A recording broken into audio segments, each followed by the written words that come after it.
അമ്പലപ്പുഴി ഉണ്ണിക്കണ്ണനോടു നീ എന്തു പരിഭവം മെല്ലയോതി വന്നുവോ?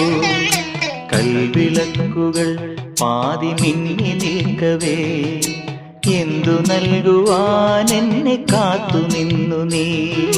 തൃപ്രസാദവും മൗന ചുംബനങ്ങളും പങ്കുവയ്ക്കുവാനോടി വന്നതാണു ഞാൻ.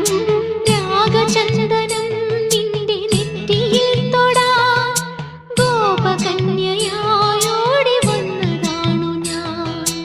അമ്പലപ്പുഴി ഉണ്ണിക്കണ്ണനോടു നീ എന്തു പരിഭവം മെല്ലെ